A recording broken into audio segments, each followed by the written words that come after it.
Nel 1964 l'astronomo russo Nikolai Kardaskov propose un metodo di classificazione delle civiltà in funzione del loro livello tecnologico. Kardaskov aveva notato come con il passare dei secoli, nella civiltà umana il consumo energetico era costantemente aumentato, grazie alla scoperta di nuove fonti energetiche, o all'ottimizzazione di quelle già note. Così su questa base egli classificò 3 tipologie di civiltà. Successivamente Carl Sagan definì una formula per calcolare l'esatto livello di una civiltà anche nei decimali. Secondo questo sistema l'odierna civiltà umana si fermerebbe ad un livello di 0,71. Secondo Michio Kaku l'umanità dovrebbe riuscire a divenire una civiltà di primo tipo nel corso dei prossimi 200 anni. Una civiltà di primo tipo riesce a massimizzare tutto il potenziale energetico presente sul proprio pianeta d'origine, raggiungendo circa i 4x10 alla 16 watt.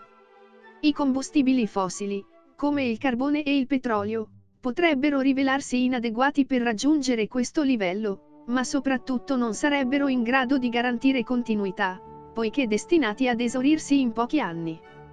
Bisognerebbe invece attingere al massimo delle loro potenzialità dalle fonti di energia rinnovabile, come l'energia idroelettrica, solare ed eolica. Altrettanto importante sarebbe l'energia nucleare, in particolare se si riuscissero a riprodurre le reazioni di fusione nucleare, le stesse che avvengono all'interno del Sole. Civiltà di secondo tipo sarebbero invece in grado di sfruttare tutta l'energia della stella del proprio sistema solare, con una produzione di circa 4x10 alla 26 watt. Per poter concretamente catturare questi immensi potenziali energetici potrebbe essere utile costruire una sfera di Dyson. Si tratta di un'enorme sfera, con un raggio di scala planetaria, e in grado di racchiudere come un guscio una stella, per catturarne tutta l'energia emessa in ogni lunghezza d'onda. Costruire una di queste sfere sarebbe senz'altro un'impresa titanica, dovrebbero essere smantellati interi pianeti e il cantiere rimarrebbe aperto per secoli. Però è interessante notare come, dopo il completamento di una prima porzione della sfera, questa potrebbe fornire abbastanza energia da sostenere la costruzione di quelle successive, in una sorta di processo di autosostentamento del progetto. Civiltà giunte ad un simile livello tecnologico potrebbero riuscire anche a sfruttare il potenziale energetico dell'antimateria. Quando una particella e un'antiparticella entrano in contatto si annichiliscono, trasformando tutta la loro massa in energia secondo l'equazione di Einstein. Attraverso le attuali conoscenze e tecnologie produrre antimateria è un processo altamente dispendioso. Secondo la NASA infatti servirebbero oltre 62 miliardi di dollari per produrre un solo grammo di antidrogeno. Ad ogni modo in futuro l'antimateria potrebbe divenire più conveniente. Un'ulteriore possibile fonte energetica per queste civiltà possono essere i buchi neri. In linea teorica è infatti possibile ridurre il momento angolare di un buco nero rotante, generando grandi quantità di energia. Si tratta del processo Penrose.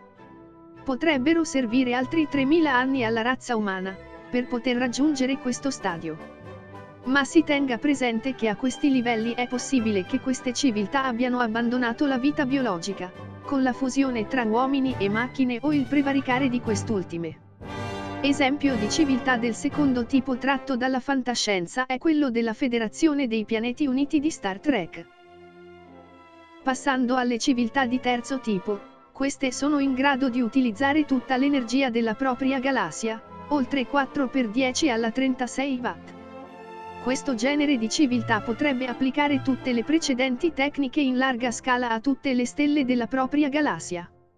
Inoltre sarebbe in grado di utilizzare a proprio vantaggio i buchi neri supermassicci che si trovano al centro d'ogni galassia e le emissioni dei quasar. Questo genere di civiltà potrebbe anche servirsi dei buchi bianchi, l'esatto opposto dei buchi neri, la cui esistenza è però puramente teorica. L'umanità potrebbe raggiungere questo traguardo all'alba dell'anno 8000 d.C. Civiltà di questo tipo sono presenti nel ciclo della fondazione di Asimov e in Guerre stellari. Speculazioni successive a quelle di Kardaskov hanno portato a ipotizzare l'esistenza di civiltà ancora più evolute di questi 3 tipi.